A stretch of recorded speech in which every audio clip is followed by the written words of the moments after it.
Jis nevadino savęs vadu, dabar jis tiesiog buvo.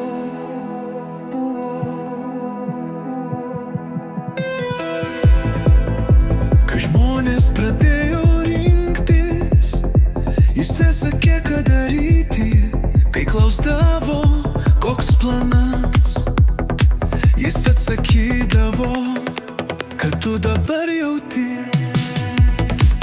Iš pradžių jie sutriktavo, žmonės buvo pripratę prie taisyklių, prie strategijų, prie aiškaus kelio.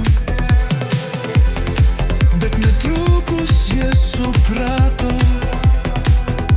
tikras kelias eina per jų vidų. Algirdas ėjo greta, ne priekyje, ne už nugaros. Aš tik laikausi durų atvirų, sakydavo jis.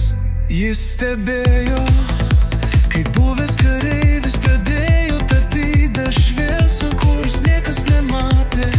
Kaip programuotoja, kuris kodai valdė korporacijas, atnerašyti garsų, kuris gydė žmonės. Kaip mergaitė, kuri dvejojo gyventi, staiga tapo tyros meilės dažniu, galinčių sujungti svetimus žmonės vienu žvilgsniu.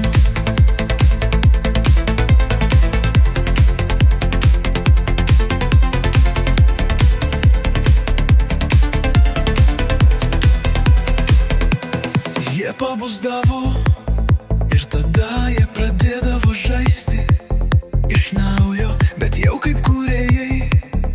Nebuvo pamokų, nebuvo mokyklos, buvo tik buvimas. Ir tas buvimas degė kaip šviesos virusas, kuris nenaikino sistemą, bet transformavo jų širdį. Senieji algoritmai ėmė keistis, saugumo kameros pradėjo rodyti gėles, transporto tinklai pradėjo jungti žmonės, kuriems reikėjo susitikti.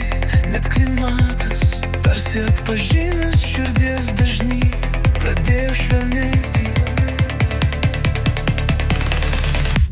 Žmonės pradėjo jaust gyvybę, ne pro protą, o per erdvę atsirado naujas ryšys. Be žodžių, be pastangų, tarsi oras temi būti sutemi tartume, kuris gydo. Tu nesukūrei jų šviesos,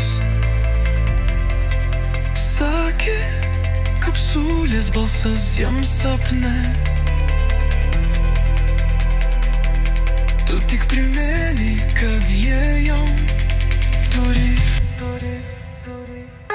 Jis suprato, būti mokytoju šiame pasaulyje reiškia išdirbti kaip formą, kad kiekvienas galėtų išvysti save be tavo šešėlio.